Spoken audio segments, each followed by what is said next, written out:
Hello, welcome to the International Trade Center's video news program, Trade Compass. A record number of people are on the move. In this episode, we share stories about people leaving home, coming home, and building on their cultural heritage to create quality jobs through trade.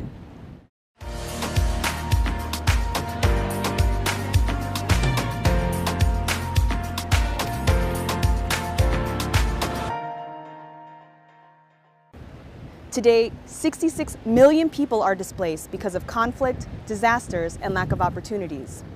That's the entire population of the United Kingdom. A third of those displaced are refugees. As we're about to see, solutions can sprout from the very places the issues are rooted. The right to work is a human right, and moving across borders should be a matter of choice, not necessity. Policies that encourage quality jobs at home are essential to peace and stability, no matter where we live. Let's hear what government leaders have to say. L'Afrique et l'Europe doivent continuer à coopérer. Ce défi, c'est l'immigration, l'immigration illégale. Nous devons développer des politiques alternatives d'emploi sur le continent. L'Europe doit aussi nous accompagner dans ces politiques. In 2015, we received 163,000 refugees. If you have policies to integrate the immigrants into the society, it's good for the society. This happened when we have the Balkan Wars. Now, 20 years later, you cannot see any difference in the way how much they are working in the society, and it has been a big asset for Sweden. Most of the world's refugees come from three countries: Syria, Afghanistan, and Somalia. Syria alone accounts for about 5 million refugees. Swiss-Syrian designer Rania Kinch is doing her part to preserve her country's heritage and to create jobs for women in Syria displaced by war. She chooses to travel between her two countries, connecting the women to the rest of the world through their handmade products. The sanctions made it impossible to conduct any type of business. We can't order any raw materials from any country in the world. It would have been very easy for me to give up. We choose a craft that does not require electricity and that use local stones. You can make about 2 a day. Women who have children or who can't necessarily work inside the workshop, we give them the raw materials and they do them.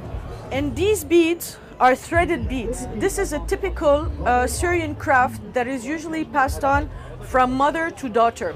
This is also dying because the women were all displaced. The merchants cannot find them anymore to give them raw materials for them to produce. Because we order so many of them, thousands, it forces the merchant to go look for them even if he can't find them.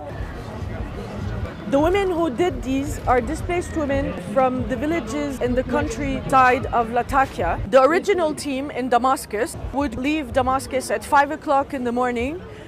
They would reach Latakia at 9:30 in the morning. It's 400 kilometers away, cross 15 military checkpoints, full search, with their threads and their crochet needles. They went that far to train other displaced women.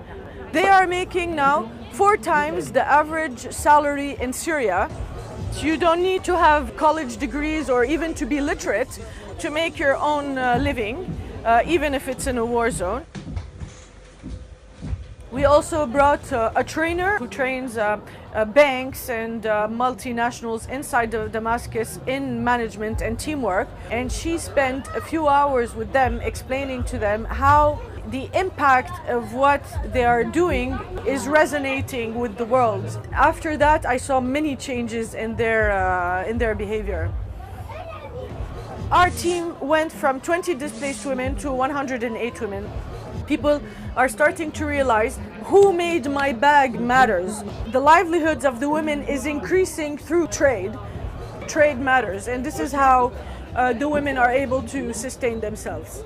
Now you are exporting to international markets, to Switzerland, to Japan, to the United States. They get extremely motivated to say, yes, our work has paid off. Look at all these people wearing our product. it values them, it enhances their self-confidence. My behavior and the ethics that I put in what I produce matters. It doesn't only represent me, but it represents an entire culture, an entire country. Doing things differently means finding innovative ways of empowering people. Let's hear from the new Gambian government, which is putting women and youth at the forefront of its efforts to rebuild its society. We'll also hear from the musician Sona Jabarta, who is using culture as a gateway to inspire entrepreneurship. For the 22 years, plans were developed from the top bottom. Women are excited with the change. Youths are excited with the change. We want to have gender disaggregated data so that we can have evidence as to where the gap is and use all this evidence to develop the appropriate policies so that gradually or eventually they will forget about going the back way, dying in perilous journeys just to see the diaspora, and a dream that sometimes never comes true. Instead of imposing on them, we want to build on their experiences, their talent, and their aspirations.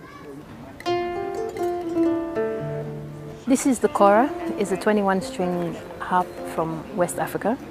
My name is Sona Jabate. I'm a kora player and a singer from the Gambia. I belong to one of the griot families who have been keeping this tradition alive for over 700 years. I didn't put myself into traditional context of playing the instrument. I only targeted what was a new thing, which was the stage, the international stage. That I think is what gave me the freedom to be able to pursue it. Getting an education, a good education, is vital to your success internationally. So for me, the education that I received in the UK was also a very, very important part of my development.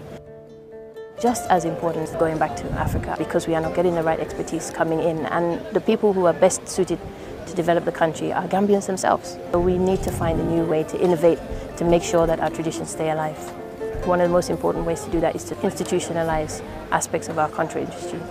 So the school that I set up is the first school to institutionalize our tradition. It has ways of teaching the tradition to students of all ages and from all different backgrounds. We'll deal with not only education, but also cultural preservation, so dealing with all of the historical archives and make it accessible to Gambians. Culture is going to open up so many avenues for trade.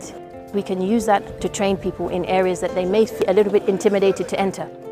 You are not doing something which you are unqualified to do, you are doing something which actually belongs to you. So I'm very excited that we have the prospect of working with the ITC to engage the youth in entrepreneurship. You can gain a qualification in music theory, in music management, production, design, in film. You know, there's so many different ways we can offer youth to come in and realize they have a very successful profession that can come out of it.